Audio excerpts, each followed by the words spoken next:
मीराबाई सत्संग करती थी, हाँ या ना?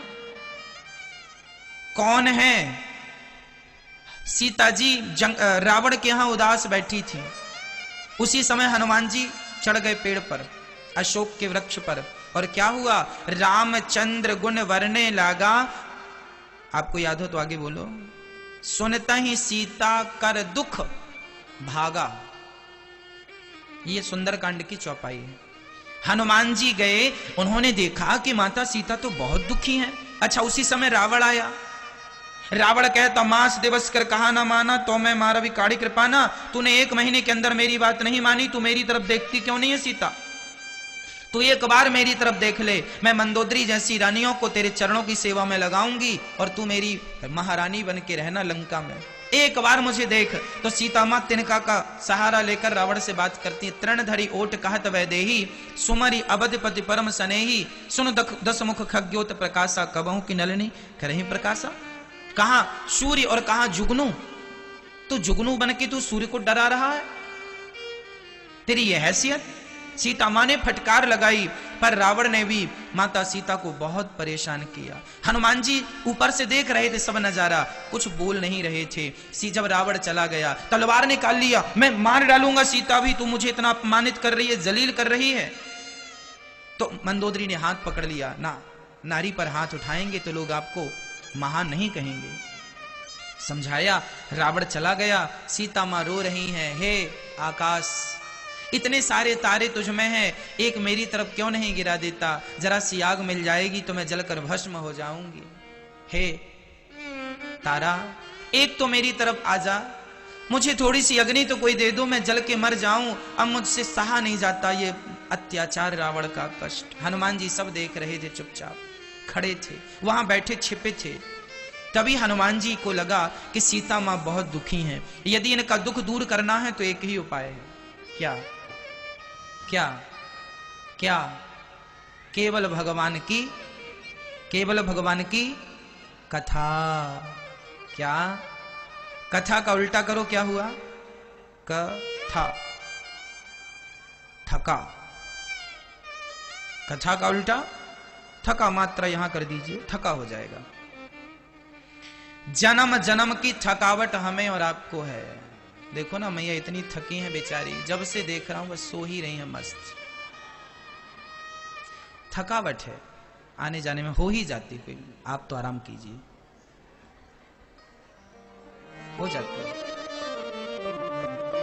तो जो थकावट है, जो थका हुआ व्यक्ति है, वो थकावट कैसे जाएगी? अरे जन्म जन्म की थकावट को उतारना है। जन्म जन्म का थका हुआ व्यक्ति यदि सुख चाहता है तो कथा से जुड़ जाए, कथा ही सुख देने वाली है। रामचंद्र गुण वर्णे लगा, सुनता ही सीता कर दुख भागा, लिखा है। तो माता सीता का भी दुख किससे भागा? बोलो, कथा से। आप लोग कहते हैं महाराज जी हम बड़े दुखी हैं। अरे दुखी का एक ही इलाज है। कोई कहे कि मैं बहुत प्यासा हूं, बताओ प्यासे का इलाज क्या है? एक ही इलाज है ना, प्यासा। कोई कहे मैं बहुत प्यासा हूं, तो क्या उससे यह कहा जाता भाई साहब एक काम करो, आप जरा उल्टा सिर के बल खड़े हो जाओ, ये उपाय है, जरा सा योग कर लो, व्यायाम कर लो, प्राणायाम कर लो। क्या ये समाधान है? नहीं। जैसे प्यास का, प्यासे व्यक्ति का एक ही इलाज है सिर्फ पानी, भूखे का एक ही इलाज है सिर्फ भोजन, उसी प्रकार दुखी व्यक्ति का एक ही इलाज है केवल भगवान की कथा। यदि कथा आपने सुनना शुरू कर दी तो गारंटी मेरी है आपके जीवन में दुख नहीं रह जाएगा। आज दुखी कौन लोग हैं? जो कथा से दूर हैं, जो कथा से। अच्छा मुझे आप बताओ, आप में से कितने लोग हैं जो कथा सुन के बहुत दूर हो गए दुख से, जिनके जीवन में बहुत दुख था पर कथा ने आपके जीवन को बदल दिया? बताओ आप में से कितने लोग हैं? आप देखिए, इतने सारे तो आप ही हैं। आप यदि, मैं सच्ची बताऊं, आप यदि बदले नहीं होते कथा से तो आप यहां आते ही नहीं। आप यहां आए हैं, इसका अर्थ यही है कि आपके जीवन में कथा से बदलाव हुआ है, परिवर्तन हुआ है, आपने अपने आप को बदला है। ये प्रभाव कथा का है, नहीं तो किस समय है यहां आने की? किसे फुर्सत? इस व्यस्ततम जीवन में बदलाव हुआ ना, आपने आपको बदला। बस मेरी माँ, इसलिए हमारी सुश्री मंजू जोशी जी बेटी, स्वाति जी बहन मृदुला सिंह दुर्गा जी, माता पिता की पुण्य स्मृति में उत्तर प्रदेश मेरठ से आप आई हैं। भगवान आपकी समस्त इच्छाएं पूरी करें, यही आपके लिए मंगल कामनाएं हैं। और भागवत सबका कल्याण करती हैं। जो भागवत जी की पोथी करवा रहे हैं, भागवत जी सबका कल्याण करेंगी। अब इसके बाद नेक्स्ट पोथी पाठ 17 दिसंबर से है। तो जो आप भी अभी तक भगवान से कथा से नहीं जुड़े, मैं गारंटी लेता हूं इस बात की कि जो व्यक्ति कथा से जुड़ गया, उसके जीवन का सारा दुख उसी क्षण शांत हो जाएगा, समाप्त हो जाएगा। केवल कथा को अपनाने की देर है। भगवान को कथा मीन्स भगवान, कथा पर्यायवाची है ना। फूल कह दो, सुमन कह दो, पुष्प कह दो, एक ही बात है, पर्याय है ना। उसी प्रकार कथा कह दो, भगवान कह दो, भागवत कह दो, एक ही बात है ना। इसलिए भगवान की कथा जीव मात्र की व्यथा को दूर करने वाली है। साथ ही श्री हरविलास जी, अनीता राजपूत, समस्त खोजर परिवार ग्वालियर से हैं, आपका भी बहुत बहुत स्वागत है। साथ ही श्रीमती क्रांति देवी न्यू दिल्ली पालम से, आपका भी बहुत बहुत स्वागत है मैया जी, क्रांति देवी जी और हरविलास अनीता जी। आप सभी की मंगल कामनाएं भागवत जी पूरी करें। भागवत गंगा की तरह है। गंगा में कितने भी लोग चले जाएं, जो जो पानी पीना चाहे सबको पानी देती हैं और प्यास भी सबकी बुझती है। जाकी रही भावना जैसी, प्रभु मूरत देखी तिन तैसी। भगवान क्या है मैया जानती हैं। जैसे शक्कर डालने से, चीनी डालने से पानी में क्या होती है, मिठास आती है। उसी प्रकार पानी तो पानी है, जितनी शक्कर डालोगे उतना मीठा होता जाएगा। उसी प्रकार जितनी श्रद्धा मिलाते जाओगे उतना ही सुख की मिठास जीवन में आती जाएगी, आती जाएगी। श्रद्धा की शक्कर आपको डालनी है। अब आप देख लीजिए कि आपकी श्रद्धा कितनी है। यदि आपकी श्रद्धा अधिक है तो सुख भी अधिक मिलेगा। श्रद्धा कम है, कम सुख मिलेगा, और कम है और कम। जितनी श्रद्धा है, जितनी शक्कर है, उतनी मिठास। सिंपल है, देख लो ना मैया। लंका में मैं दो लोगों की बात करूं, एक है रावण, एक है विभीषण। विभीषण की श्रद्धा ज्यादा थी, किन पर? भगवान श्री राम पर। श्रद्धा ज्यादा थी तो फल भी ज्यादा मिला ना। क्या फल ज्यादा मिला? लंका का आगामी राजा कौन? कौन? कौन? विभीषण। क्यों? क्योंकि उनकी श्रद्धा रावण की श्रद्धा से ज्यादा है, और रावण की श्रद्धा जो है वह विभीषण की श्रद्धा से कम है। कम है तो कम है तो परिणाम उसका आप देख लीजिए। अरे रावण की तो श्रद्धा बिल्कुल नहीं है। कहता है, ए बनवासी, तू कैसे युद्ध करेगा हमसे? तेरे पास तो रथ भी नहीं है। राम जी कहते हैं, पागल, तेरे पास सोने का रथ है, सोने की लंका है, पर तेरे पास धर्म नहीं है। मेरे पास भले रथ नहीं है, पांव में जूते चप्पल नहीं है, पर मैं फिर भी धर्म के रथ पर खड़ा हुआ हूं। धर्म ही मेरा रथ है।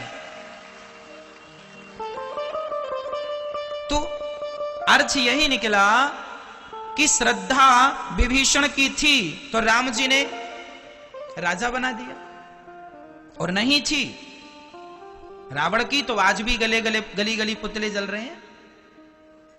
इसलिए जितनी श्रद्धा की शक्कर डालोगी मेरी मां, उतना ही सुख की मिठास मिलती चली जाएगी, है ना। कोई ये ना, हे भगवान तुमने हमें बड़ा दुख दे दिया। अरे भाई, भगवान तुम्हारे दुश्मन थोड़ी हैं। तुम्हारी श्रद्धा कम थी, तुम्हें सुख भी कम मिला है। मीराबाई की श्रद्धा इतनी ज्यादा थी कि द्वारिकाधीश ने मुंह खोल दिया और मुंह में पूरी की पूरी मीरा समा गई। मीरा की कहीं समाधि थोड़ी है। द्वारिकाधीश कोई पत्थर की मूर्ति नहीं है, प्रत्यक्ष भगवान है वो। मुंह खुला भगवान का और मीरा समा गई। आज तक सदियां बीत गई, है ना, लेकिन कितनी सदी बीत गई, लेकिन आज तक मीरा का नाम सबकी जिह्वा पर है, बड़ी श्रद्धा से। इसलिए श्रद्धा जितनी होगी सुख उतना होगा। श्रद्धा जितनी, आज लोग दुखी क्यों हैं? क्योंकि श्रद्धा नहीं है। गीता में लिखा क्या है सुनो, श्रद्धा के लिए, श्रद्धावान लभते ज्ञानम। ज्ञानी किसे कहेंगे आप? यदि आप पढ़ लिख गए और पढ़ाई लिखाई करके ज्ञानी हो गए, बड़ी डिग्रियां पाली, तो आपको क्या लगता है आप ज्ञानी हो गए? ना जी, आपकी श्रद्धा आपको ज्ञान देगी। श्रद्धा श्रद्धावान लभते ज्ञानम।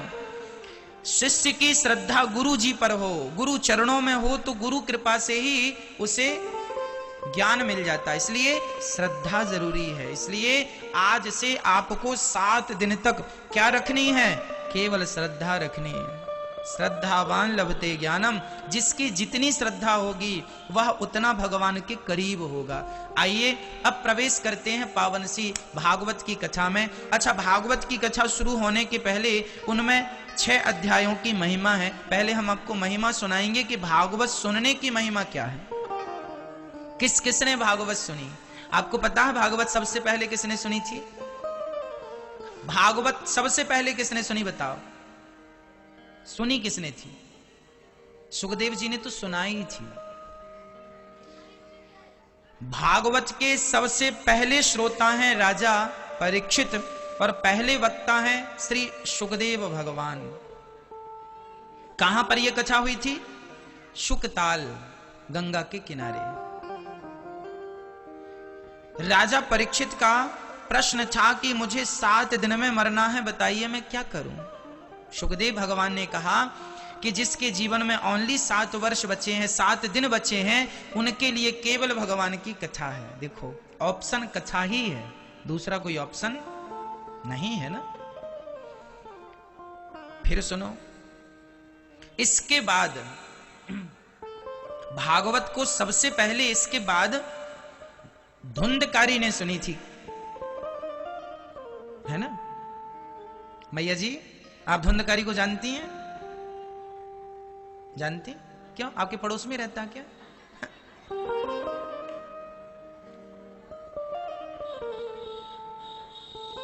धुंधकारी नाम का एक व्यक्ति था। एक्चुअली वो अपने माता पिता को बहुत सताता था। धुंधकारी के जो पिता थे ना, उनका नाम था आत्मदेव, उनकी मां का नाम था श्रीमती धुंधली देवी। सुनो, धुंधली और आत्मदेव जी ये दोनों पति पत्नी रहा करते थे। सब कुछ था इनके पास, पर पुत्र की प्राप्ति नहीं हुई। बड़े परेशान थे कि पुत्र कैसे मिल जाए। जिसने जैसे कहा वैसा करना शुरू किया कि बेटा मिले बेटा मिले, पर नहीं मिला। आत्मदेव जी एक दिन क्या हुआ कि वो घर से निकलने लगे। पड़ोसियों ने बहुत ताने मारे। अच्छा, जिसके बेटा नहीं होता ना, लोग उसे बहुत ताना मारते हैं।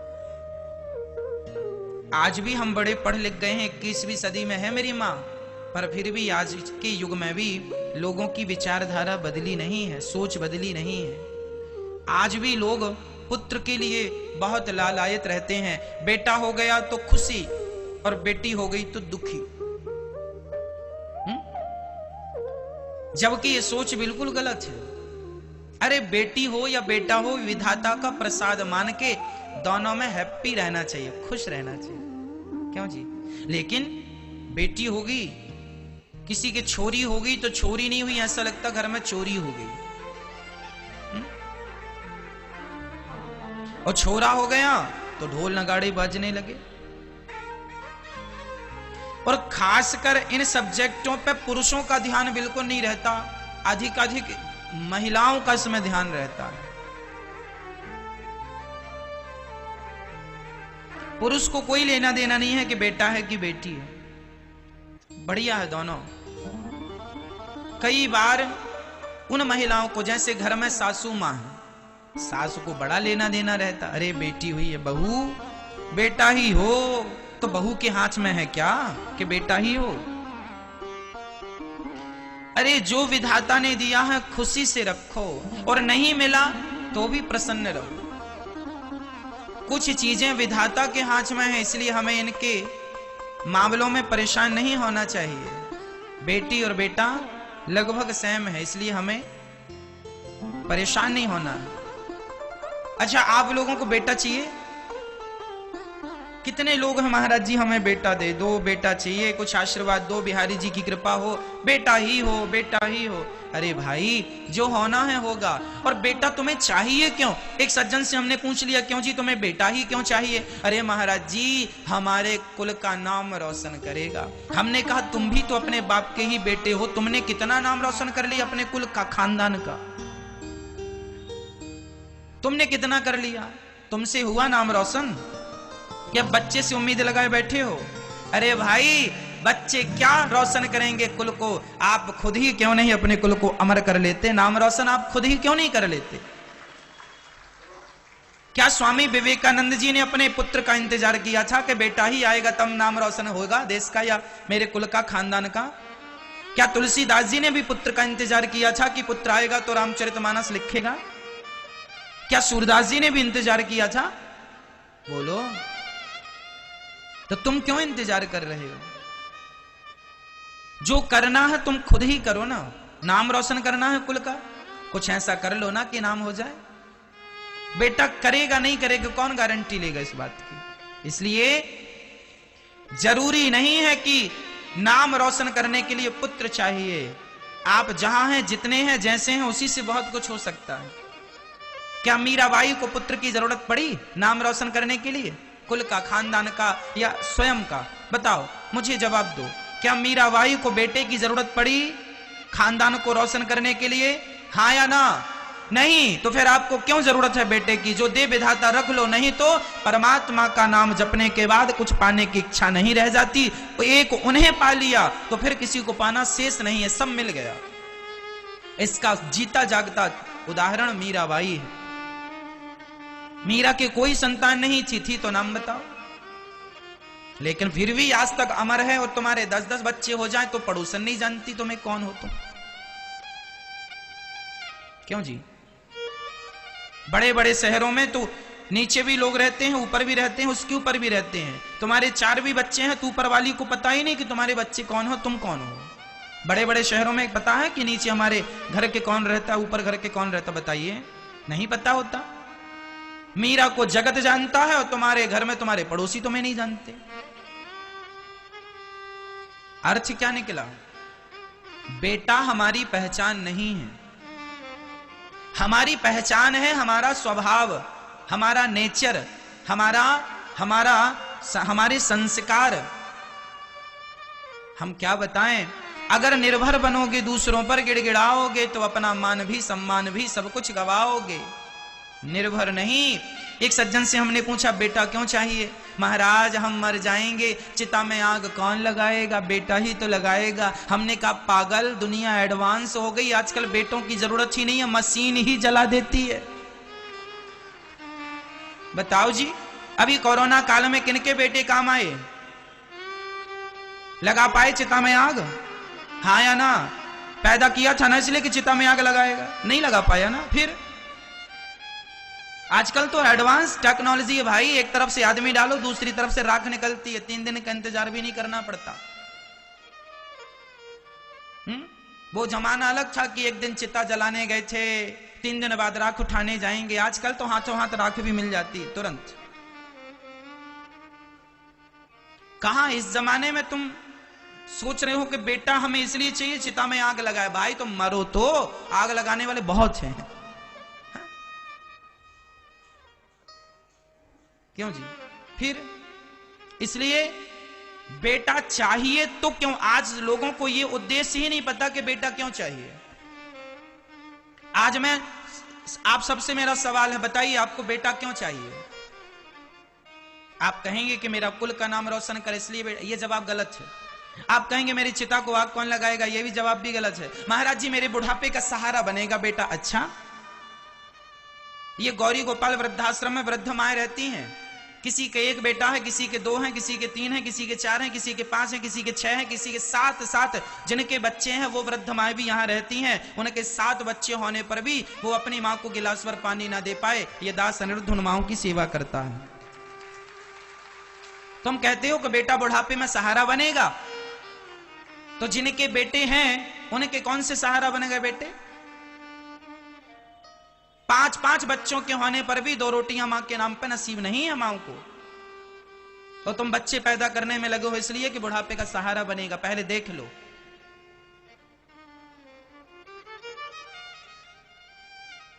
तुम्हारा उद्देश्य गलत है पुत्र प्राप्ति का। मैं बताता हूं कि पुत्र क्यों चाहिए, बेटा क्यों चाहिए।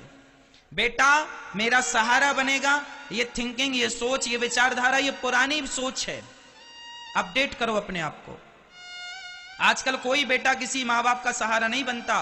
बनते हैं, अरे चलो मैं कहता हूं बनते भी हैं। तो क्या तुम्हारे दर्द को बेटा बांट लेगा? तुम्हारे बुढ़ापे की तकलीफ को बेटा बांट लेगा? अरे बुढ़ापे पांव में कांटा मेरे चुभा है, दर्द मुझे होगा, बेटे को नहीं होगा। क्यों नहीं समझते इन बातों को? बुढ़ापा तुम्हें गुजारना है, बेटे को नहीं। बेटे का आएगा तो बेटा गुजारेगा। तुम कहते हो बेटे मेरा बुढ़ापे में सहारा बनेगा।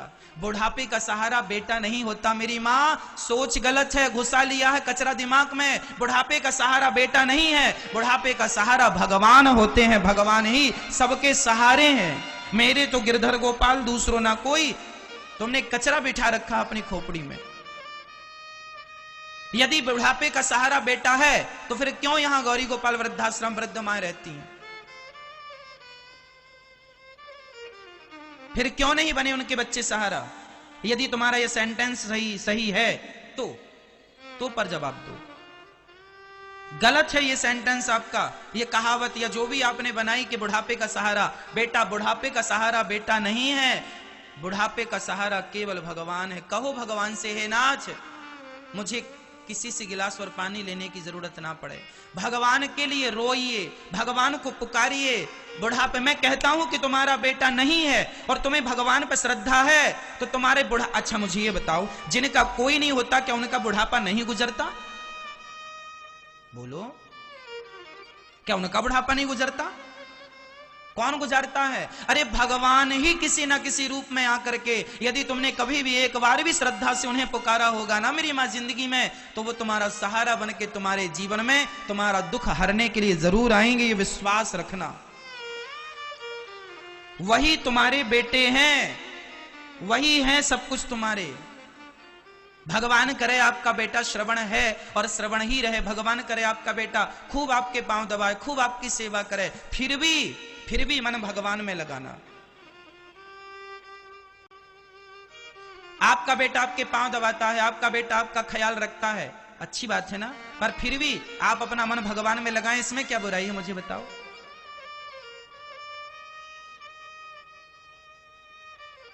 भगवान ही सत्य है इस सृष्टि का, कोई काम नहीं आता। द्रौपदी के सामने बैठे तो थे खुद के पति 5-5। भरी सभा में दुशासन साड़ी खींच रहा है, द्रौपदी पुकार रही है, कोई तो बचाओ, गुरु जी बचाओ, पितामह जी बचाओ, अर्जुन बचाओ, भीम बचाओ, नकुल बचाओ, युधिष्ठिर बचाओ, सहदेव, कोई नहीं आया। बैठी तो थी सब, प्रत्यक्ष प्रमाण है, इतिहास को नकार दोगे क्या? कौन आया? यदि द्रौपदी के नहीं आए 5-5 पति संकट में तुम्हारे आ जाएंगे। क्यों नहीं समझते हैं लोग? तुम्हें बेटों का घमंड है, बेटा आएगा।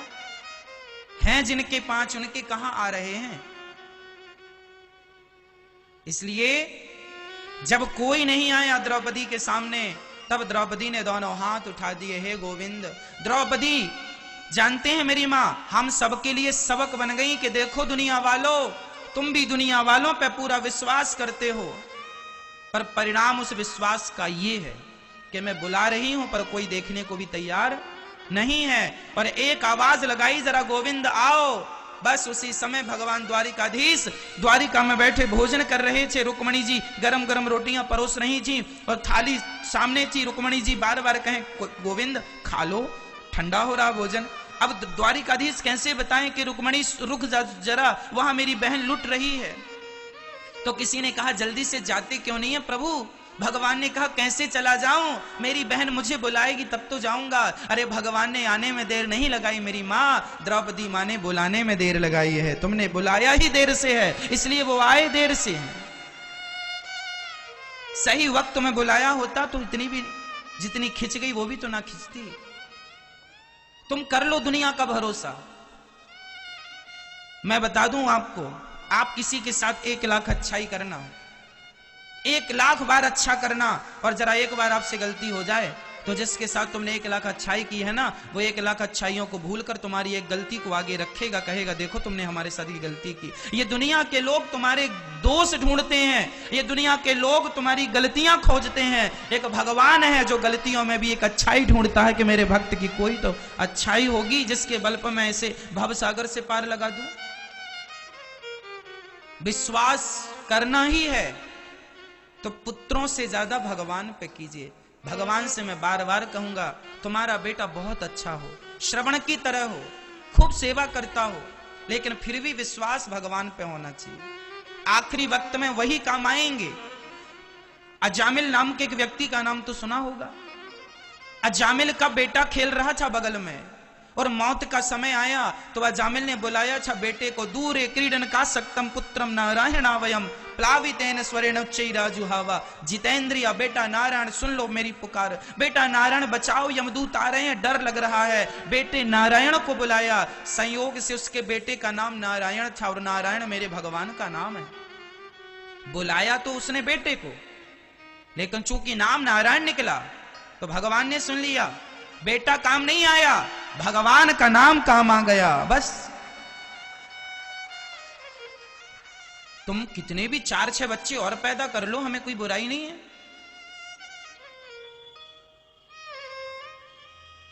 परंतु काम केवल भगवान ही आने वाले हैं। ये सृष्टि ना तुम चला रहे हो, ना तुम्हारे बच्चे चला रहे हैं, ना हम चला रहे हैं, ये संसार वही चला रहे हैं। इसलिए इस सच्चाई, कुछ लोग कहते हैं महाराज जी, एक सज्जन हमसे बोले महाराज जी मैं तो भगवान को मानता ही नहीं। तो नहीं मानते तो चूल्हे में जाओ, मत मानो। तुम्हारे ना मानने से होगा क्या? आप कहते हैं मैं भगवान को नहीं मानता, मत मानो। तुम्हारे ना मानने से क्या हो जाएगा? क्या तुम्हारे ना मानने से ईश्वर की सत्ता कम हो जाएगी? क्या ईश्वर छोटा हो जाएगा तुम्हारे ना मानने से? तुम हो कौन पहले ये तो बताओ। दुनिया के नक्शा में तुम्हारा स्थान कितना है? दुनिया के मैप में तुम कहां दिखते हो मुझे बता दो। तुम्हारा घर कहां दिखता है मुझे बता दो। क्या है तुम्हारी हैसियत, क्या है तुम्हारी वैल्यू, क्या है तुम्हारी औकात? तुम कहते हो मैं भगवान को नहीं मानता, मत मानो। उल्लू भी कहता है मुझे सूर्य नजर नहीं आता। सारे उल्लुओं ने मीटिंग की, बोले हमें तो सूर्य दिखता ही नहीं है। उन्होंने कहा सूर्य होता ही नहीं है। अरे भाई साहब, सूर्य होता है, तुम्हें नजर नहीं आता क्योंकि तुम उल्लू हो। उसी प्रकार ईश्वर है, पर कुछ उल्लुओं को नजर नहीं आते तो वो कहते रहते हम नहीं मानते, नहीं मानते तो चूल्हे में जाओ। तुम्हारे ना मानने से क्या हो जाएगा? उल्लू को सूर्य नजर नहीं आता, इससे सूर्य का अस्तित्व तो कम नहीं हो जाएगा, सूर्य की गरिमा तो कम नहीं हो जाएगी। सूर्य है, ये बिल्कुल अटल सत्य है, तुम भी देखते हो मैं भी देखता, पर उल्लू कहता नहीं है क्योंकि उसे दिखता नहीं है, क्योंकि उसे सूर्य को देखने की आंखें ईश्वर ने नहीं दी। सच्ची है, ईश्वर को भी वही देख सकता है जैसे ईश्वर ने स्वयं देखने की आंखें प्रदान की हों। आपको ईश्वर ने आंखें दी हैं। कहते हैं सोई जाने जही देहु जनाई, जानत तुम्हें होई जाई। अरे भगवान को भी वही जान सकता है जिन्हें वो स्वयं जनाना चाहें।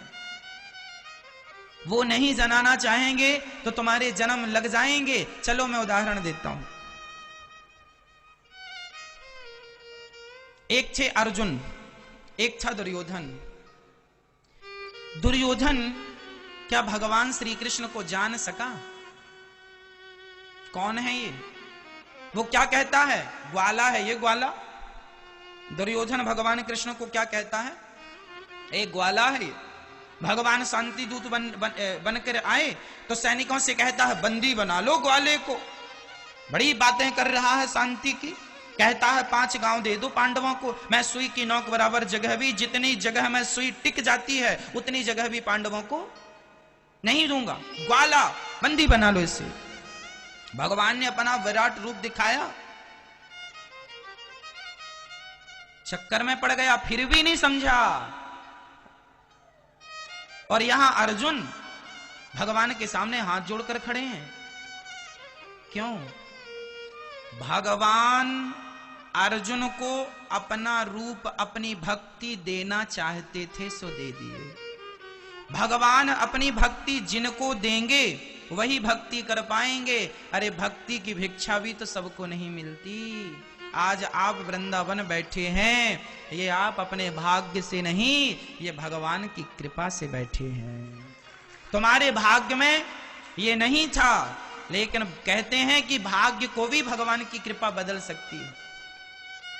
ये भगवान की कृपा है, इसलिए इसको कृपा ही मानो। भगवान नहीं है, ये सवाल ही नहीं है। यदि ईश्वर नहीं है तो उसका जिक्र क्यों है? सवाल खड़ा होता है। यदि तुम कहते हो ईश्वर को मैं नहीं मानता, नहीं है, तो फिर जिक्र क्यों है? उसका प्रमाण क्यों मिल रहे हैं उसके? इसलिए संशयात्मा विनश्यति, उस व्यक्ति का विनाश हो जाता है जो भगवान पर संदेह करता है। एक बार माता सती ने भगवान पर संदेह किया था, जानते हैं आप ये कथा? भगवान शंकर जी की पत्नी का नाम था माता, मेरी माता, आपकी माता, माता सती, दक्ष की बेटी। एक बार सती और शंकर जी दोनों अगस्त जी के आश्रम में गए। एक बार त्रेता युग माही शंभु गए कुंभज ऋषि पाही, संग सती जगजननी भवानी पूजे ऋषि अखिलेश्वर जाने। एक बार भगवान शंकर के साथ माता सती गई तो अगस्त जी ने राम कथा सुनाई बढ़िया सी, राम जी ऐसे, राम जी ऐसे, राम जी ऐसे, राम जी। पूरी कथा हुई, शंकर जी ने प्रणाम किया, चले। अच्छा, वह त्रेता युग था। उस समय राम जी सचमुच सीता मां को ढूंढ रहे थे। रावण सीता मां को चुरा चुका था और राम जी रोते रोते कह रहे थे, हे खग मृग हे मधुकर श्रेण, तुम देखी सीता मृग ने। राम जी रो रहे हैं, हे खग हे मृग, तुम बताओ क्या तुमने मेरी सीता को देखा? शंकर जी ऊपर से जा रहे थे ना, आकाश मार्ग से, तो शंकर जी ने प्रणाम किया, जय जय जय सच्चिदानंद जगदीशा, हे जगदीश, हे जगत के आधार, हे परमात्मा, मैं आपको प्रणाम करता हूं। सती जी को डाउट हो गया, संदेह, ये आप किसे प्रणाम कर रहे हैं? शंकर जी ने कहा, तुम भी करो, यही राम है जिनकी अभी अभी आप कथा सुन के आ रहे हैं।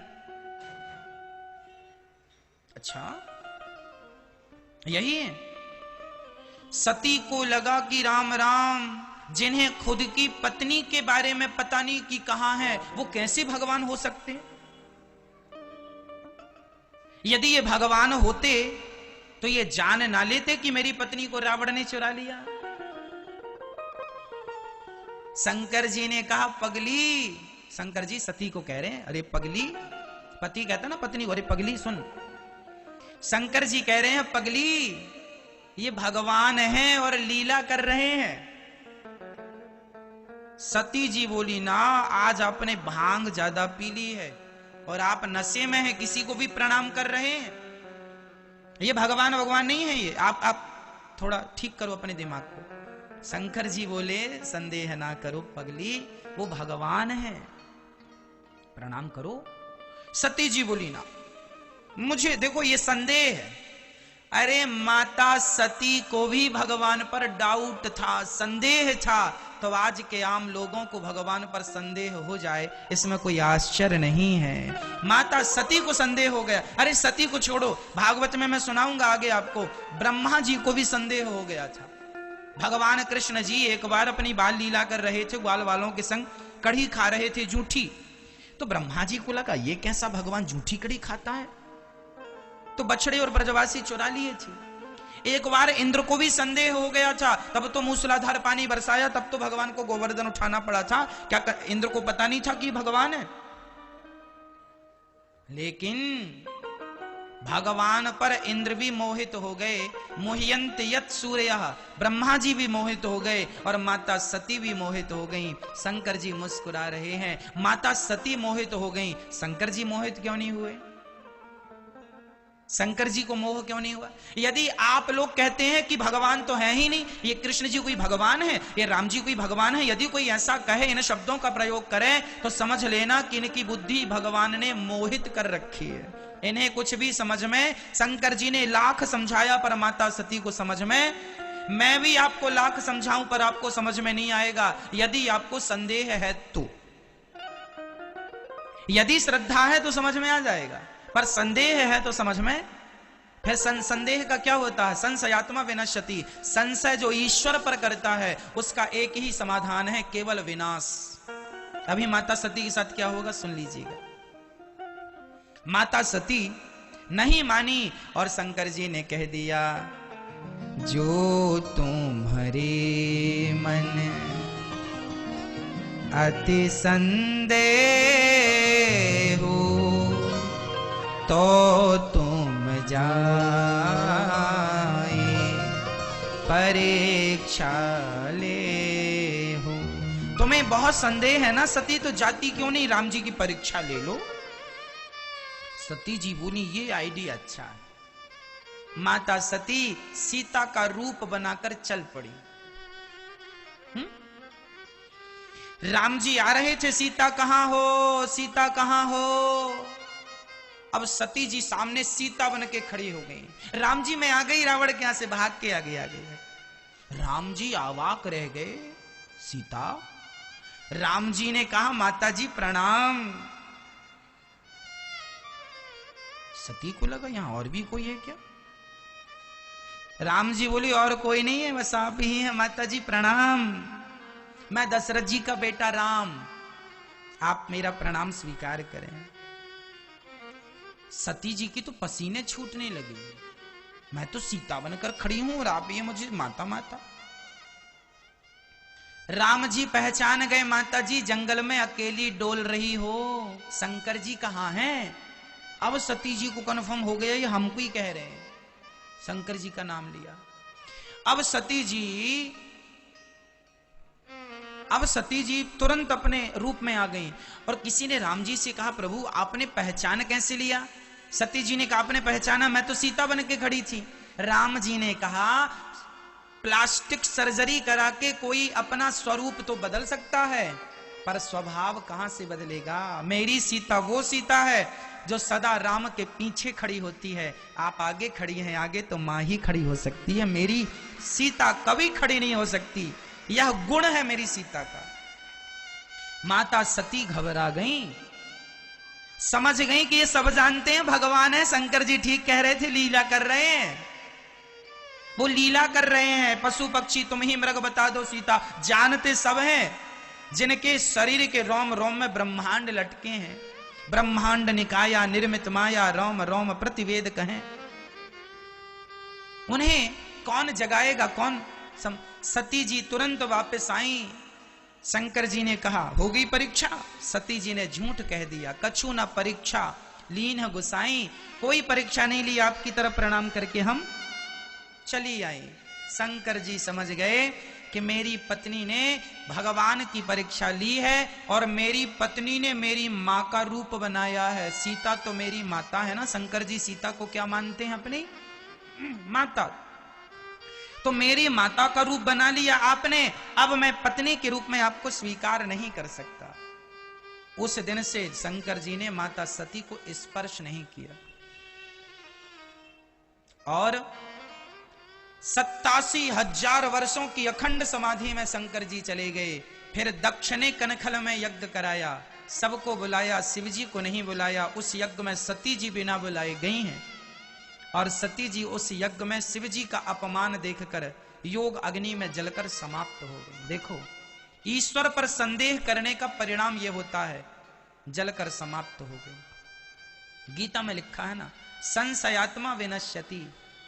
यदि आपको हम पर संदेह है चलेगा, किसी व्यक्ति पर संदेह है चलेगा, पर कोई भगवान पर संदेह करता है नहीं चलेगा साहब, नहीं चलेगा। संशयात्मा विनश्यति। ईश्वर अब ध्यान से मैं सार इस पूरे प्रसंग का आखिरी तत्व बोल रहा हूं। ईश्वर संदेह का विषय ही नहीं, ईश्वर संदेह का नहीं, श्रद्धा का विषय है। ईश्वर को संदेह से नहीं, श्रद्धा से जाना, पहचाना और समझा जा सकता है मेरी मां, संशय नहीं। ईश्वर तर्क से नहीं जाना जा सकता, ईश्वर अतर्क है। मतलब कोई तर्क भगवान पर काम क्यों जी? दुनिया की बातें जानने के लिए तर्क ठीक है, ज्ञान को वर्धन करने के लिए तर्क ठीक है, पर ईश्वर तर्क का सब्जेक्ट नहीं। ईश्वर के बारे में रामचरितमानस में लिखा है, ईश्वर अतर्क है। सुनो, बिनु पग चलहि सुनहि बिनु काना, कर बिनु कर्म करहि विधि नाना। जो बिना कानों के सुन लेता हो। अच्छा, भगवान बिना कानों के सुनते हैं? बताओ कहां सुना भगवान ने बिना कानों के?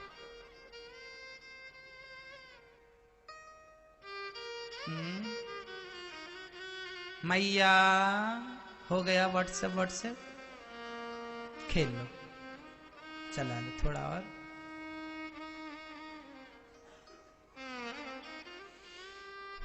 बताइए, भगवान के बारे में चौपाई आप रामचरितमानस पढ़ते हैं कि नहीं? नहीं पढ़ते? पढ़ा करिए। जब पढ़ पाएंगे तब अपनी संस्कृति को पहचान पाएंगे, तब अपने संस्कारों को पहचान पाएंगे। हमारा भारत कैसा है, कैसा था। हमारे वेद पुराणों को पढ़ने से तो पता चलता है कि हम कैसे थे, हम कौन हैं। आपका परिचय रामचरितमानस में है, आपका परिचय गीता में है, आपका परिचय महाभारत में है, आपका परिचय भागवत में है। मैं आज इतनी देर से क्या कर रहा हूं? मैं आपको आपका ही तो परिचय दे रहा हूं। जो आपने अपने आप को पप्पू की अम्मा समझ रखा है, आप नहीं हो पप्पू की मम्मी, ना तो तुम पप्पू के पापा हो। तुम्हारा इन 7 दिनों में मैं परिचय दूंगा, यही बताऊंगा कि तुम कौन हो, तुम क्या हो, तुम इस धरती में क्यों आए हो, उद्देश्य क्या। इन सब्जेक्टों पर प्रश्न। पहले इतना बताओ, बिनु पग चलहि सुनहि बिनु, ये चौपाई सुनी है कभी आपने? भगवान बिना पांव के चलते हैं, बिनु पग चलहि। भगवान बिना कान के सुनते हैं, सुने बिनु पग चलहि सुनहि बिनु काना। कर बिनु कर्म, बिना हाथ के काम करते हैं। हाँ बताओ, बिनु पग चलहि, पहले पांव से, बिना पांव के भगवान कहां चले? जब द्रौपदी मां की साड़ी खिंच रही थी, उस समय द्रौपदी पुकार कहां से रही थी? उस समय द्रौपदी कहां थी? हाँ, मेरठ में। क्योंकि मेरठ आज है, उसका नाम पहले हस्तिनापुर था। दिल्ली से सटा हुआ हस्तिनापुर था, आज उसे मेरठ के क्यों? वहां किले हैं कि नहीं? आज भी वो किले हैं, आज भी वो सबूत साक्ष्य हैं। तो हस्तिनापुर से मैया है। तो हस्तिनापुर में द्रौपदी मां की साड़ी खिंच रही थी और उस समय भगवान द्वारिका में थी। समझना, मैं आज की गणित पूरी साइंस के आधार पर मैं कथा सुनाऊंगा आपको, साइंस से जोड़कर, साइंटिफिक हमारी कथा है। उस समय भगवान द्वारिका में थे और मेरठ में भगवान द्रौपदी की साड़ी खिंच रही थी। साड़ी खिंच चुकी थी, आधी तो उतर चुकी थी, बस आधी शेष थी। अब बताओ कि मेरठ से द्वारिका दूर कितनी है? लगभग 1000, मैं मान लूं ज्यादा ही होगी, गूगल करेंगे अभी। 2000 है, 2000 लो, भैया कह रहे हैं 2000, चले 2000 मान लेते हैं। कुछ कम ज्यादा होगा वो आप समझ लेना अपने हिसाब से। आज वर्तमान में हस्तिनापुर मतलब मेरठ, हस्तिनापुर मतलब दिल्ली, आज वर्तमान की दिल्ली से द्वारिका लगभग 2000 किलोमीटर है।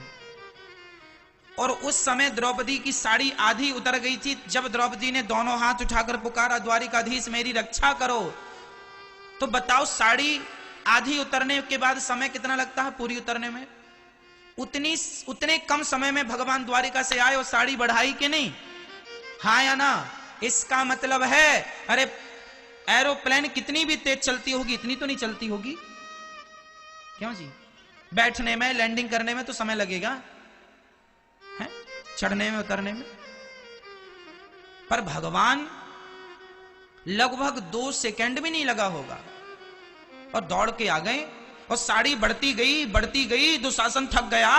साड़ी बीच नारी है कि नारी बीच साड़ी है, कि साड़ी है कि नारी है, कि नारी है कि साड़ी है।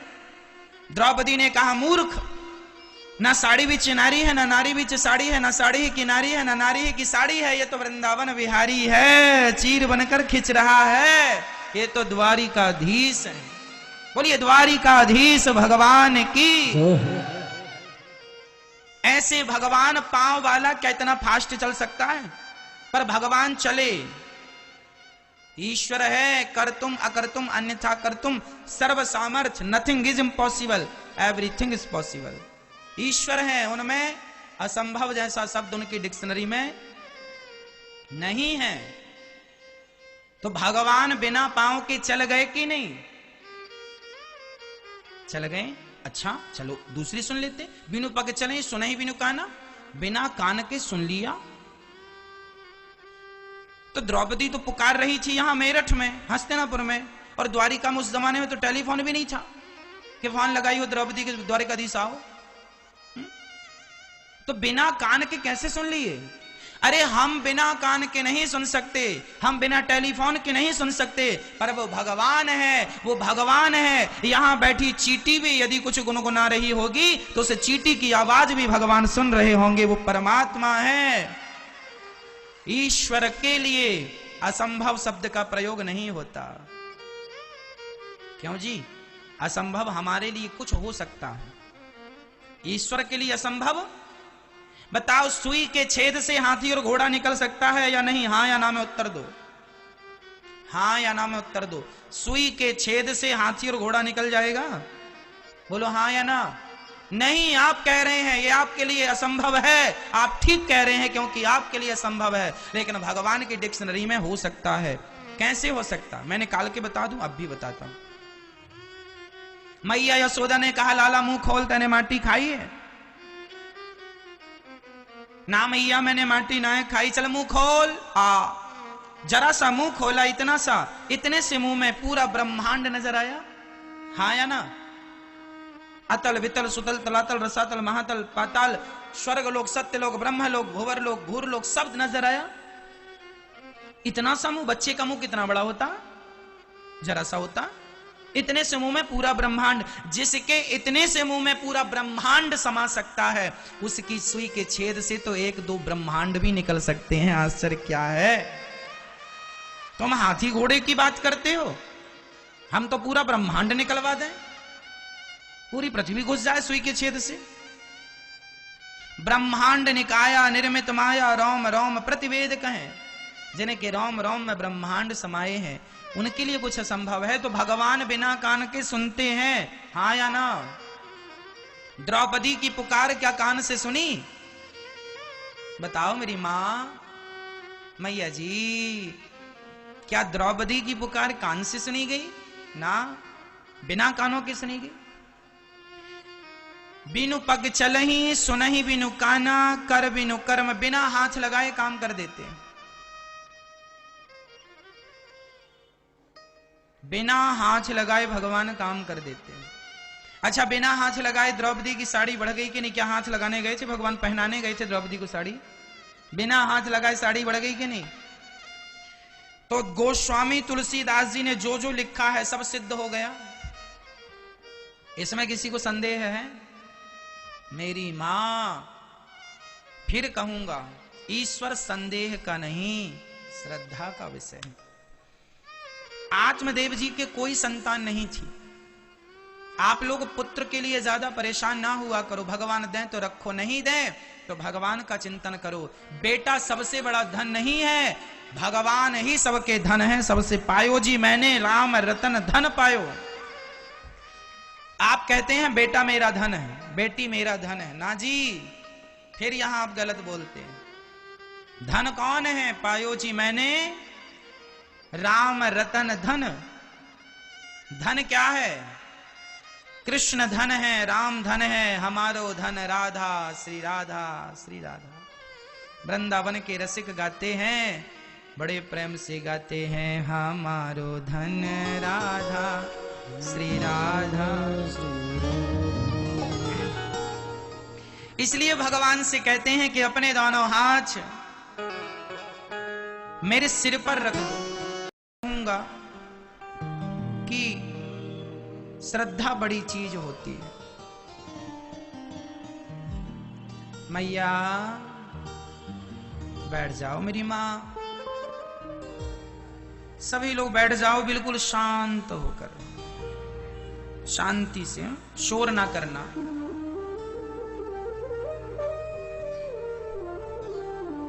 एक बेटा था, छोटी सी एक कहानी। एक नन्हा सा एक बेटा था, उसके पिताजी बहुत प्यार करते थे। वह बेटा समय के साथ बड़ा हुआ। उनकी एक मेडिकल की दुकान थी, दवाइयों की दुकान थी। तो पिताजी दुकान पर बैठते थे। बेटा बड़ा हो गया, पढ़ लिख गया, तो वह भी अब दुकान पर बैठने लगा। तो रोज पिताजी दुकान पर लगी एक भगवान श्री कृष्ण की तस्वीर, पिताजी रोज उस तस्वीर के आगे दिया जलाएं और रोज आरती उतारें और रोज हाथ जोड़कर कहें, त्वमेव माता च पिता त्वमेव, त्वमेव बन्धुश्च सखा त्वमेव, त्वमेव विद्या द्रविणं त्वमेव, त्वमेव सर्वं मम देव देव।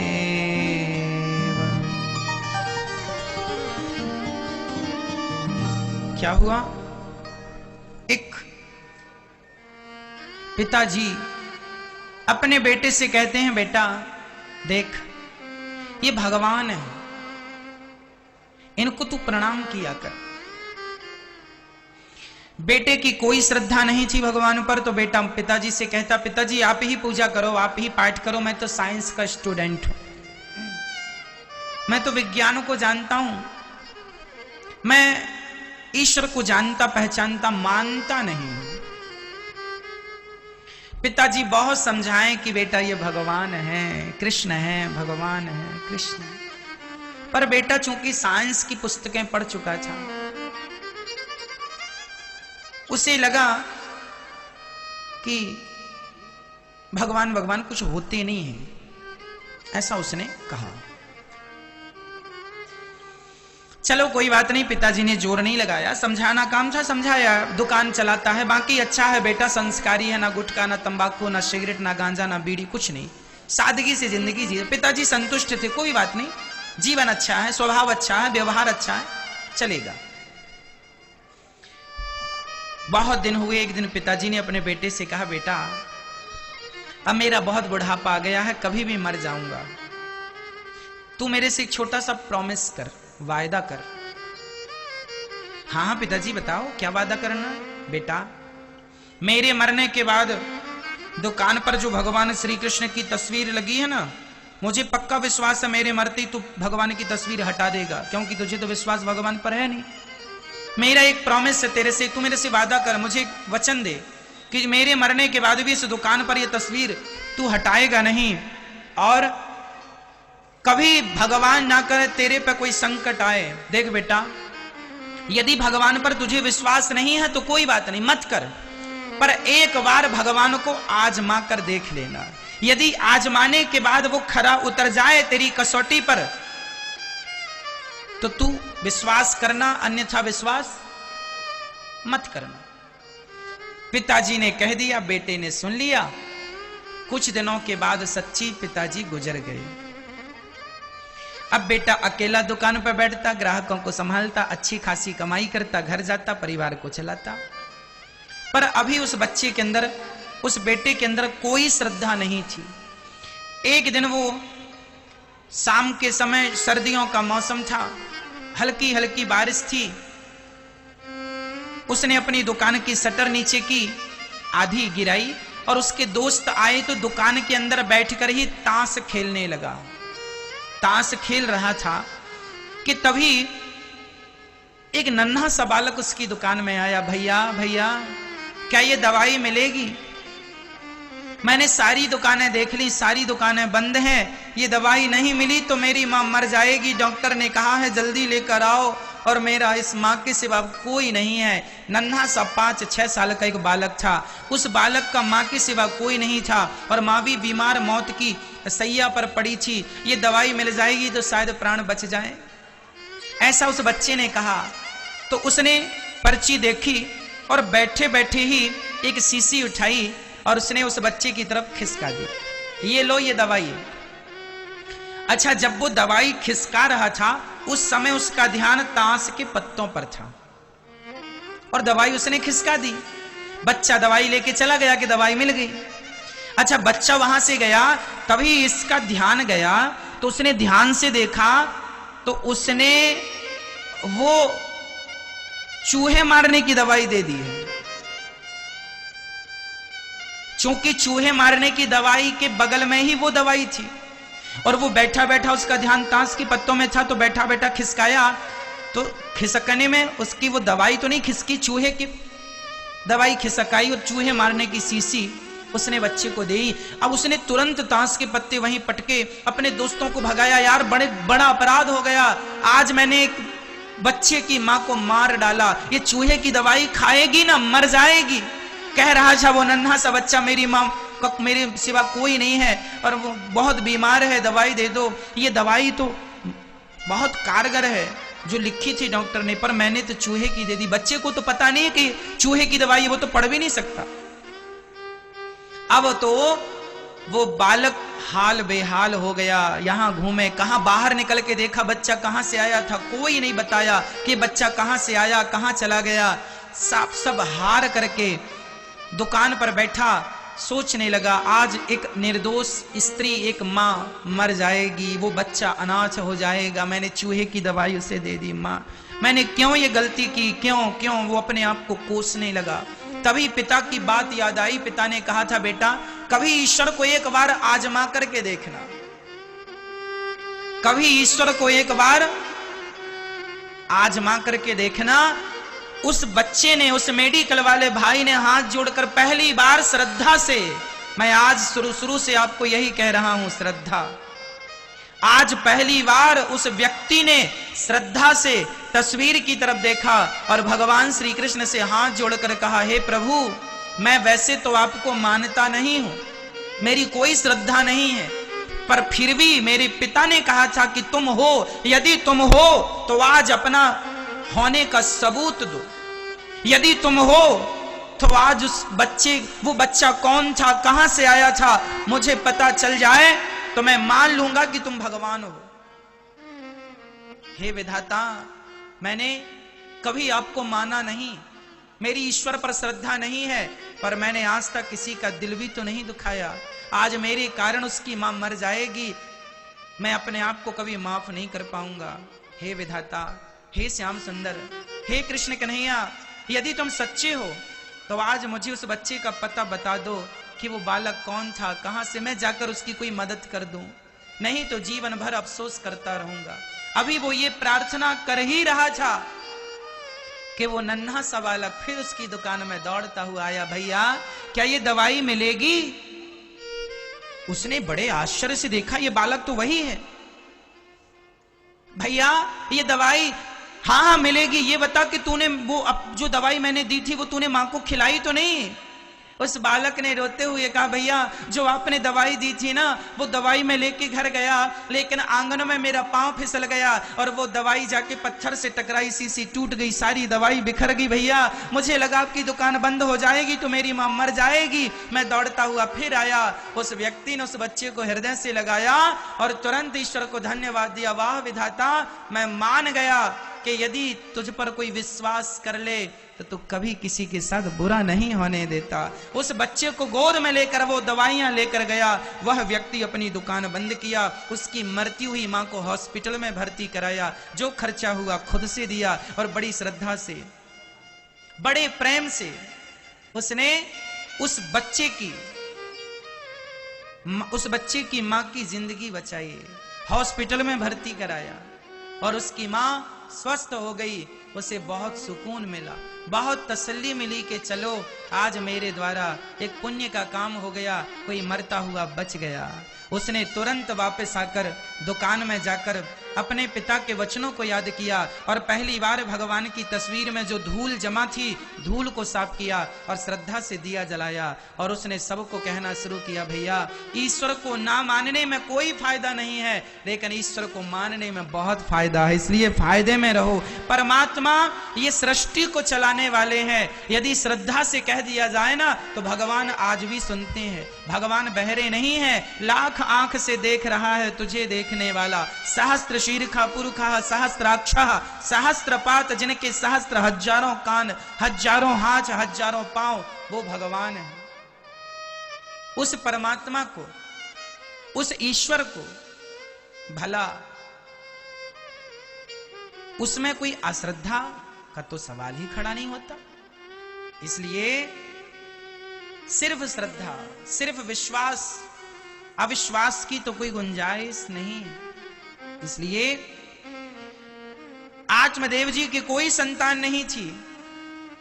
एक संत जी ने फल दिया, फल के प्रभाव से धुंधली ने फल खाया नहीं, गाय को खिलाया, गाय को बच्चा हुआ, धुंधली की बहन का बच्चा हुआ, धुंधली की बहन का बच्चा खरीद लिया, धुंधकारी नाम से जाना गया। दोनों बड़े हुए कि यत कालेन तौ जातौ तरुणौ तनया बुभौ गौकर्णः पंडितो ज्ञानी धुंधकारी महाखला। धुंधकारी महान दुष्ट हुआ, जबकि गौकर्ण जी बड़े विद्वान हुए। एक दिन धुंधकारी ने बड़े होकर अपनी मां को, अपने पिता को मारा, अपने पिता को मारा। हां,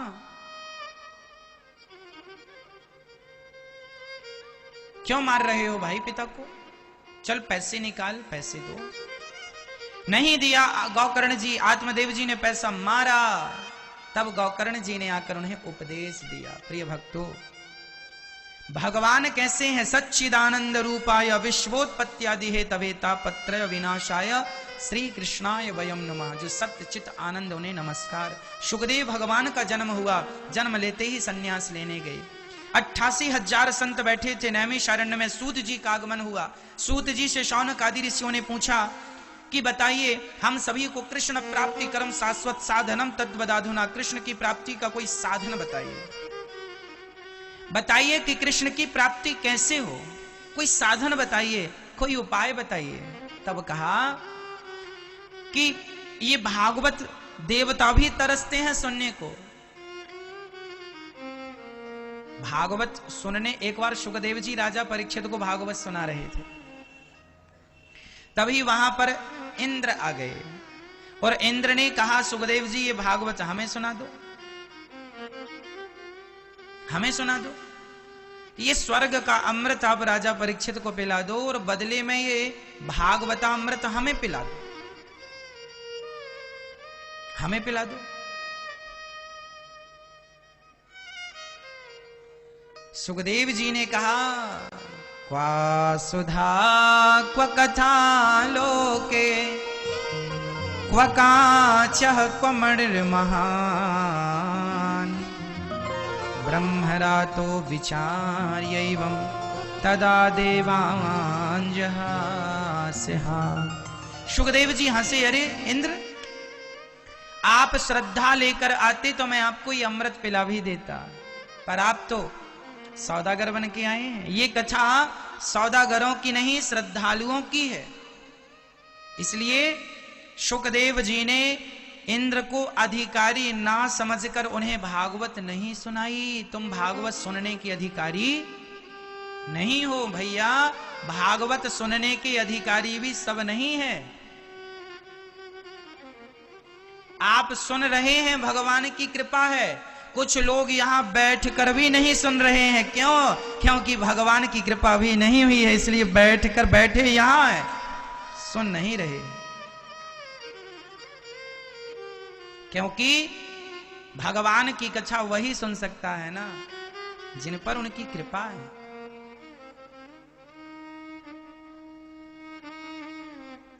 दो चींटियां थी। एक चींटी शक्कर के ढेर में रहती थी, एक नमक के। एक दिन नमक वाली चींटी शक्कर वाली चींटी से मिलने गई। कहो बहन कैसी हो? हाँ हाँ मजे में। तो ये बताओ खाती क्या हो? नमक वाली ने खवा दिया, शक्कर खाने वाली ने नमक खाया, थू थू थू थू थू थू, खारा खारा खाती रहती हो, कभी मेरे घर आना। अब नमक खाने वाली चींटी गई तो शक्कर की चींटी के यहां, शक्कर खाने वाली के यहां, वो शक्कर के ढेर में रहती थी। पर नमक वाली ने सोचा पता नहीं जा रही हूं, उसके घर में कुछ मिले खाने को ना मिले, इसलिए अपना नमक दवाई ले चलो। तो उस जमाने में कोई बैग वैग तो था नहीं कि कंधे पे आपकी तरह लटकाई चल दे, है ना। तो चींटी ने अपने मुंह में ही जरा सा नमक का ढेला दबा लिया और नमक का ढेला दबा के इस तरफ सेट कर लिया और शक्कर वाली चींटी के घर गई। उस शक्कर के ढेर में बैठी है। शक्कर वाली ने कहा बहन आओ खाओ। अब वो खा रही है शक्कर, पर चूंकि शक्कर खा रही है पर ऑलरेडी उसके मुंह में नमक था, तो उसे स्वाद किसका मिल रहा था? शक्कर खाने पर भी स्वाद नमक का ही, क्योंकि उसके मुंह में ऑलरेडी नमक का ढेला था। शक्कर वाली ने कहा कैसी लगी? नमक वाली ने कहा कैसी भी नहीं लगी, जैसे रोज लगती थी वैसी लगी। शक्कर वाली को लगा जरूर कुछ गड़बड़ है, तो उसने कहा मुंह खोल। मुंह खोला तो नमक का ढेला गिर गया, और जब गिरा और अब की बार शक्कर खाई तो दीवानी हो गई नमक वाली चींटी शक्कर की। उसी तरह मेरी प्रार्थना आपसे है कि वृंदावन आए हो तो आप लोग भी अपना अपना नमक का ढेला गिरा दो। यदि ये नमक का ढेला मुंह में दबाए रखोगे तो शक्कर का स्वाद नहीं आएगा। ये कथा शक्कर है, ये कथा शक्कर है, और आपने जो नमक का ढेला दबा रखा है, हाँ, ये नमक का ढेला क्या है? आपका एटीट्यूड, आपका अहंकार, आपका क्रोध, आपका अहंकार, आपका क्रोध, आपका दुर्व्यवहार, यही नमक का ढेला है। यदि आपके अंदर अहंकार है तो आप कथा नहीं सुन पाएंगे। आपके अंदर क्रोध है तो भी कथा नहीं सुन पाएंगे। बैठे हैं शक्कर के ढेर में, लेकिन स्वाद क्रोध का ही आएगा, क्योंकि मुंह में क्रोध दबा है। बैठे कथा के ढेर में है पर स्वाद नहीं आएगा, क्योंकि एटीट्यूड, अहंकार, घमंड ज्यादा है। अरे दुनिया के लोगों के सामने तो घमंड चलो ठीक भी है, पर ये तो भगवान का घर है, यहां घमंड किस बात का? जमाने में अकड़ के खड़े हो, यहां तो संस्कार नम्रता से झुक जाओ, यहां तो भगवान भी झुककर अपनी माता को प्रणाम करते हैं। इसलिए चींटी जो है वो और कोई नहीं, आप और